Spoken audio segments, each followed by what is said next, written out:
Firstly, may I thank you for giving me the opportunity to be here, and bless you all. Bewdley, I need to explain what Bewdley is, because it's very relevant to the Passion Play that we put on. Bewdley is a small market town, or medium-sized market town, which straddles the River Severn, I should say, in Worcestershire. It's a beautiful part of the world, and we're all extremely proud of it. And it's really because of the river and my thoughts about the river that this all came about. I got a phone call from my vicar, the Reverend Keith James, the rector of Bewdley, in 2011. And for those of you that don't know, my business is I work in the theatre and television, either as an actor, director, or sometimes I build sets. And I got a phone call from Keith saying, "Can you build me an ark in St Anne's Church?" Now, I know Bewdley floods, but St Anne's Church sits 86 feet above the level of the river. And I wondered if he'd got a direct line to the boss upstairs and he knew something that we didn't know. The reason for it was that we put on a production of the wonderful Benjamin Britten community opera, Noise Flood. And it's because of that we came to 2013, or Bewdley Passion 2013. When you've got children performing, bless them, particularly in an enclosed performance, you have problems. And we had quite a few problems in rehearsal, and Keith and I sat there the night before the first night and said, this isn't going to happen. It did happen. It was the most amazing experience for all of us.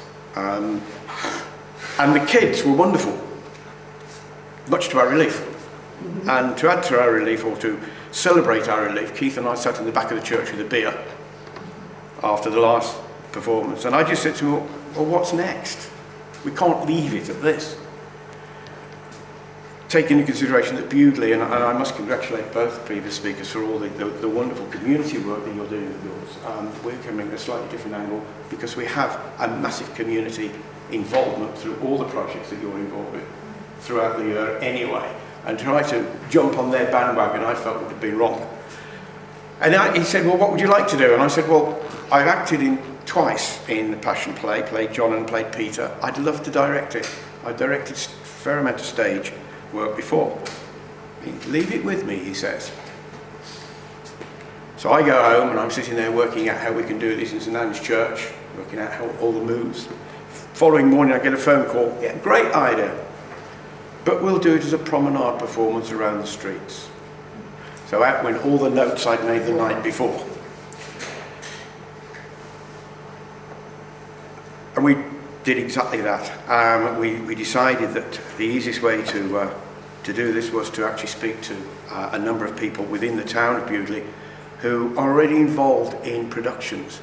Bewdley is quite unique in that it has probably for the size of the town, one of the biggest theatrical organisations in the country. It is described as a mini Edinburgh festival. Each October there is a big festival in Bewdley. I'm very fortunate I'm able to call on some fantastic actors and singers that live within the town and musicians. So we decided to go for a promenade performance around the streets of Bewdley. We also decided not to expect the actors to be dressed as the time when the original story happened. Keith and I, who have both got the same sense of humour, sat in the church and said we did not want it to become another Life of Brian, i.e. tea towels and snake belts. So we just said, let's just go as it was on the time of when the original crucifixion took place. They didn't have the social media that we've got today, so nobody really knew about this. They were all in their own clothes, and this is what we did. And we kept everybody in jeans and t-shirts, and some people in t-shirts. It was a bit cold. And so we headed down that road. What we did was we actually spoke to the local Hereford and Worcester radio. And they were fantastic with us. They actually spent a lot of time with us. They actually did a 6 weeks of coming to our rehearsals, recording us in rehearsals, putting it out on the radio virtually every week. And on a Sunday morning in their Sunday morning show, Keith and I used to go there and we'd have 15 minutes of discussing it. That led to our first problem, or one of our main problems on the day, and that was we expected about 500 people to turn up.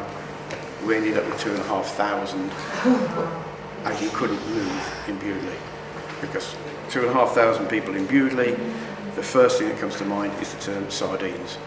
And it is like, we just couldn't move. We couldn't get the actors through, we couldn't get the choirs through, we were battling people, and I have to say there were one or two occasions when it nearly came to blows, because the actors were trying to get through, and I was standing quite close, and they said, "Do you mind?" I said, "Well, I'm on the actors, I don't care, I'm staying where I am."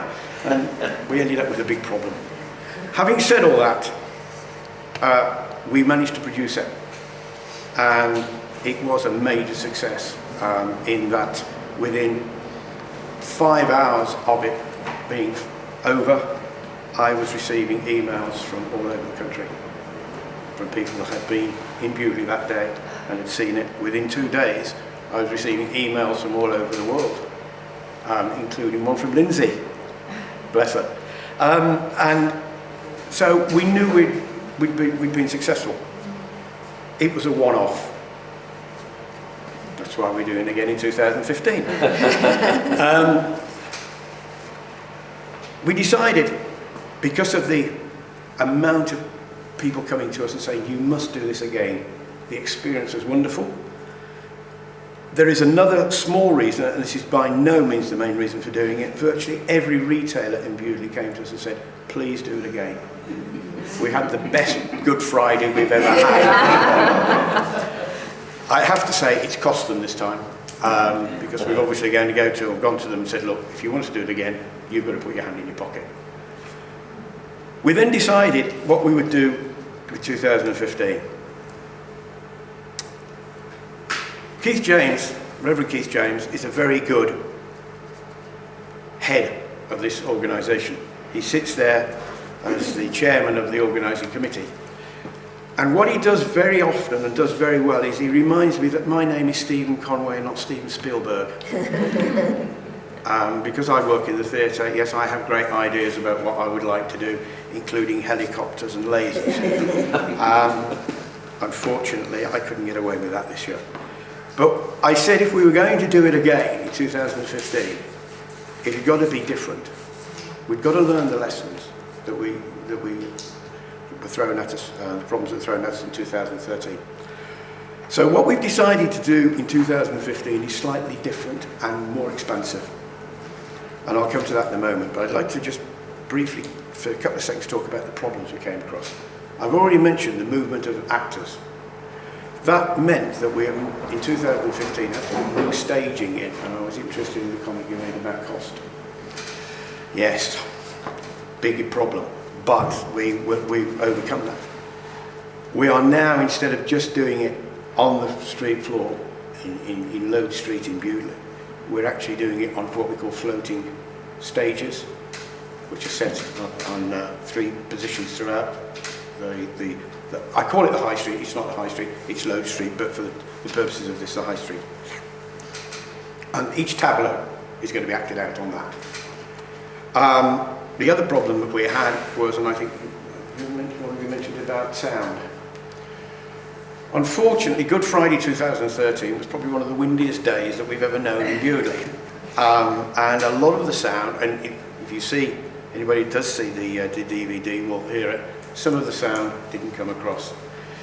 So this year, we have invested in a very, very intricate and expensive sound system, which has cost us an awful lot of money to hire. Hopefully that overcomes that problem. The other issue, of course, is because we've expanded it, we now need lighting.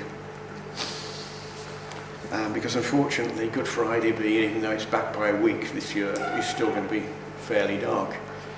So we've had to spend more money on that. So the cost of actually putting 2015 on has gone up 4-fold to 2013. And we have to live with that, and we have to do we have to deal with it. What are we doing in 2015 to bring forward all this cost? I decided that, as this was going to be my swan song, that I was going to get some of my own way. And I said, if we're going to do it, let's do three things. Let's do something on Maundy Thursday. Let's do the Good Friday. And let's do something on either Easter Saturday or the Sunday. The Sunday was ruled out because of other things that we have within our own respective churches. And this time we managed to bring all the denominations together, which we didn't really happen in 2013 because I don't think they actually believed we could do it. And we've got every denomination within the town of Bewdley now involved and beyond. On Maundy Thursday evening, we sat down and wrote a play based on the betrayal and arrest of Christ. We originally looked at doing something with the Last Supper, and we thought, that's been done before by Lewis and by... let's do something different. We're very fortunate in Bewdley to have a wonderful place called Jubilee Gardens, which doubles wonderfully well for the Gardens of Gethsemane. And we have this short play on the Thursday evening, which is, I say, the story of the betrayal and arrest of Christ. Each of the days links into each other. There is a scene right at the very end that links in to the Good Friday Passion. We then go into the Passion on Good Friday. As I've already explained, we've put in special staging, we've put in special lighting for the Thursday evening, and we're going to use some of the lighting as well on the Good Friday and the sound. I've been very fortunate in that in Bewdley there are some of the best actors and singers, certainly in the county, probably in the country, and some of them very well known as well. And they've all come together to either be involved on the day or behind the scenes. I have 93% of the people that were involved last time have said to me they want to be involved again this time, which has made casting so easy, and it helps. I then put out the 5 roles through the local paper to say to people, come along, expecting maybe, I won't say one man and his dog, but 2 men and their dog.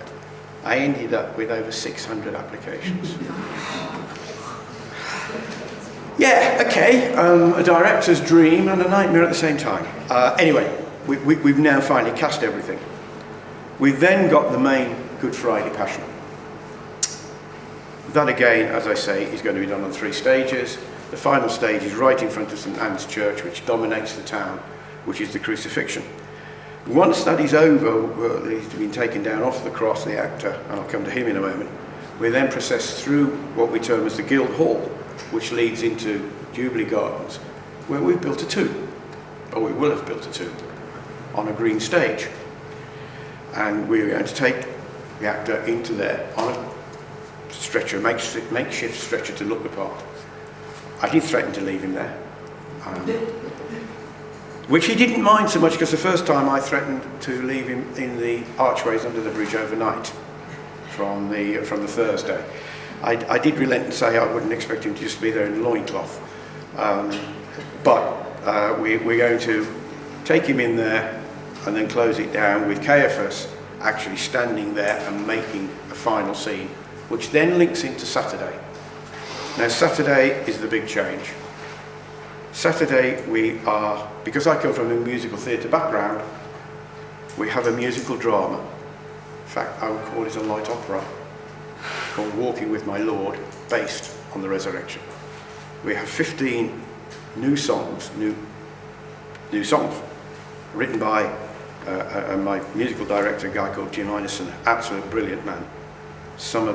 I've been involved with some, but not a lot. If I give you a flavour of it, a gentleman called Alan Fairs, who's an international opera singer, who lives in Bewdley, and is in fact playing pilot for me on the Good Friday, and involved now with the musical, came along to listen to the music being played, and we played it through for him, a couple of singers to sing all the 15 songs. Now Alan is a bluff Yorkshireman. And that's no disrespect because I love him dearly. But he will tell you exactly how it is. And I looked at him at the end and I said, Alan, what do you think? He just, by the way, he's on his way to Norway to sing. He just happened to be passing. So he said. And he looked at me and he said, do you want me to be absolutely honest? And I said, yes. He said, Andrew Lloyd Webber couldn't do better. On Thursday of last week, I heard the first full rehearsal, and it is mind-blowingly good. It is fantastic. So I do recommend, if anybody can be in Worcestershire on Easter Saturday, please come along. But come along early, because I have been told how true this is, not to expect 2,500 but to expect somewhere in the region of 10,000 people. And in fact, we just close the town. We will not get 10,000 people into Bewdley, believe me. The big issues that we've had and the big problems that we've had, I think I've described most of them. One of the great things that has come out of this is the humour. Bringing the churches together has been fun. It's been an interesting exercise. But also, it's the way in which people have come together. I decided that I would ask Jim to write an anthem to start the Good Friday production, which he has done, called Jerusalem Shame. I'm really pleased to say that I have a lady called Bewdley Warboys, who's an international opera singer, flying specially in from Switzerland to sing one song. And that is the power that Bewdley, and she's a Bewdley girl, but she lives in Switzerland now and travels all over the world. That's the power of Bewdley and its ability to get people going, get people into things. There is humour as well in everything that we do, and I think that's a very important part of what we do. I believe, and I hope everybody else has the same opinion, that the day of the crucifixion was the day of the start of modern civilization. Without that day, we wouldn't be here today. I think a lot of us wouldn't be here anyway. I think it's due to that. And this is the one thing that I try to get over to all the actors and people concerned, and to follow on the story that you came up with. One of the ladies who I asked if she would play one of Mary Magdalene's entourage came to me a few days before and said, look, yes, she's agreed to do it, but I've got a problem. I said, what's that? I said, I don't have a faith. Okay. So why are you doing it? Because I think it's a wonderful story. Okay. So I rang Keith and I said, look, we've got this issue. And he said, well, is it an issue? And I said, well, it's not as far as I'm concerned. And he said, well, not as far as I'm concerned either. Carry on. Which we did. A week later, I got a phone call from her saying, can I come and see you, please? I need to talk to you. And I said, yes. And I said, what's the problem? She said, I don't know. I genuinely don't know what's going on. But I now see it in a very, very different light. I believe that if, by putting our plays on, we can turn one person to Christ, that's it. Success. Having said that, humour. The guy who's a brilliant actor who played Jesus for me, Christ last time, although he comes from a local family, was working in London as an actor. And very often, for every rehearsal, bless him, he'd come home the day before, parents would bring him over in the car because he didn't drive. But I got a very frantic phone call on the afternoon or lunchtime of the rehearsal saying, look, I've got this audition, I've got to go, can you pick me up from Kidderminster Station? Of course, no problem. So I'm standing on Kidderminster Station, waiting for the Worcester train to come in from Birmingham, because he's coming from London. A friend of mine comes up, a few people, gets onto the, he's going on to Worcester. And he said, what are you doing here? And without thinking, I said, I'm waiting for Jesus. To which this voice behind me said, excuse me, young man, I've been waiting for Jesus for 40 years. How is it you can find him on Kidderminster Station? That was one of the very senior members of the clergy from Worcester Cathedral. He and I were on a programme a week or so later, one of the Sunday morning programmes, and I walked in and he said, you're the young man who knows Jesus. And so there is a lot of humour involved, and there is, I believe when putting these productions together, you have to have that humour. It's a serious subject. It is a subject that we all believe very, very strongly in, but it is a subject that has to embrace all the emotions. And I think, if I may, I'll finally finish off with the big problem that we have is raising the money. We've had humour in that as well, where we've actually gone with begging tins around the town, and it worked. We've got sponsorship going. We've managed to bring in quite a bit of money because we've brought all the denominations in, and they have been fantastic and contributed wonderfully well.